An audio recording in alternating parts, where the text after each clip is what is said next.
These are 7 reasons why retention and frequency are way better than daily active use, weekly active use, or monthly active use in measuring the stickiness of your software products and the engagement of your users. First of all, what is retention and frequency?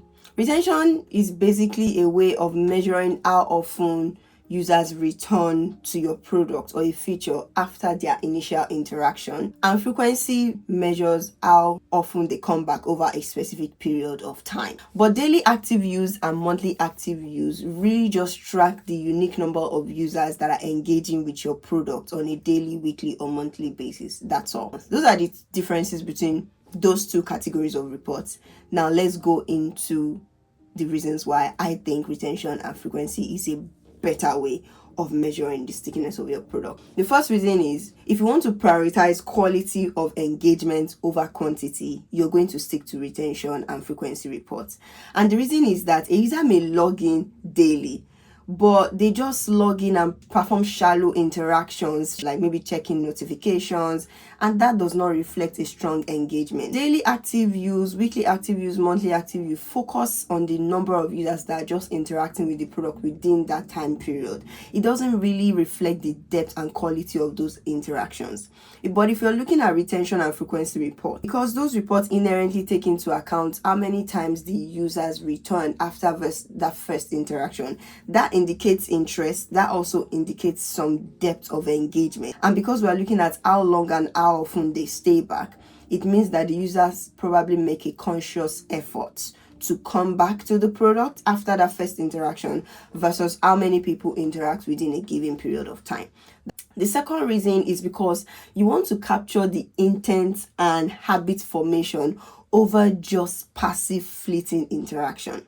Retention reflects that the product has become a habit for the user. So if you have a retention report that indicates that users come in very frequently or more times after the first interaction, then you are sure that the user is probably forming a particular habit of coming back over and over again, which is a much stronger indicator of stickiness than daily active use.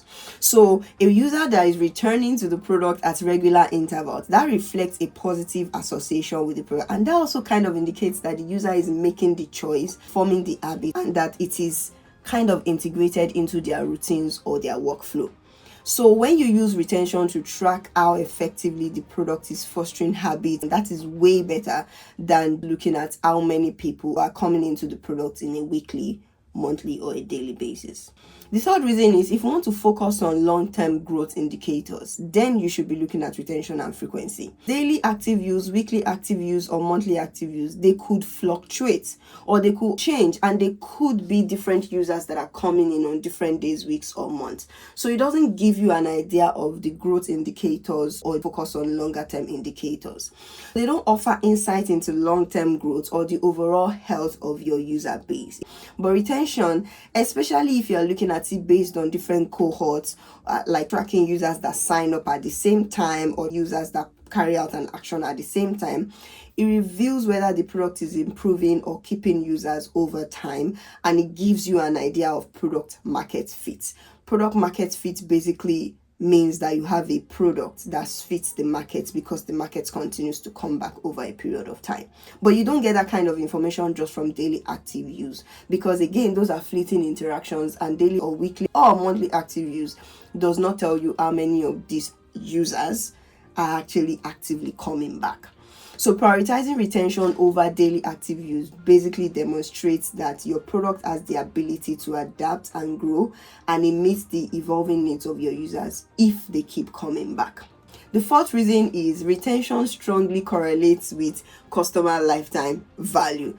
And retained users are more likely to engage with advanced features because they spend more time in the product, they come back for a reason. So those users are easily able to find advanced features or subscribe to services that are not top of mind in the product, but they could find because they are staying in the product and coming back into the product. If they are coming back, you can be sure that they are probably recommending the product to people if they keep coming back organically, which will also drive long-term revenue growth. But this kind of information you cannot get from a daily active use, weekly active use, or monthly active use reports, because again, those kinds of reports just track the unique number of users that are coming in on a daily basis. It doesn't tell you about how they stay. Measuring retention helps to identify high-value users who contribute to the product's profitability over time, stay in the product, enjoy interacting in the product, and will most likely recommend the product to other users or friends. The active use reports don't distinguish between the casual, the power, and the core users, which you get from the retention report. So retention as a metric by itself,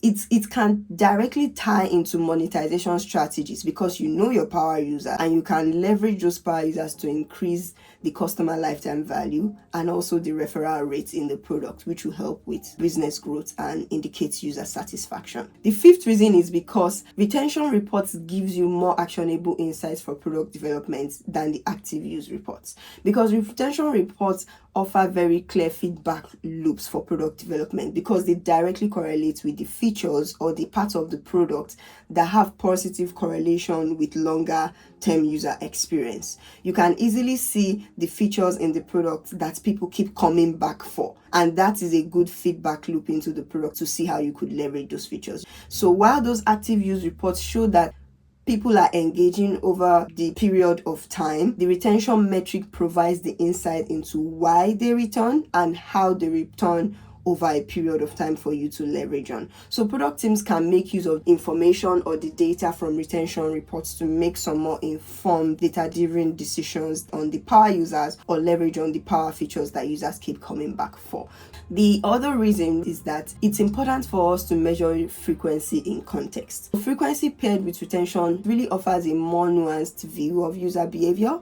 It helps to answer questions like whether users are coming back as often as we expect for our product category. So for example, if you have a social media software, do you expect users to come to the social media software every day, every week, every month? Or if you have an enterprise software, is it expected that they return every week? So a tracking frequency helps you to understand actually how users are engaging and make a decision if it's optimal. So if you have a product that you expect users to come in every day for, and you find most of your users are coming in maybe twice a month, then you need to figure out what you need to do in order to increase the frequency at which they come back, versus an active use reports that just tracks how many unique users come daily, weekly, or monthly. So with the frequency report, you can avoid the pressure of trying to achieve daily engagement on products that really don't require it, or at least you can decide to improve the engagement based off of what kind of frequency that the users are showing to come back to your product.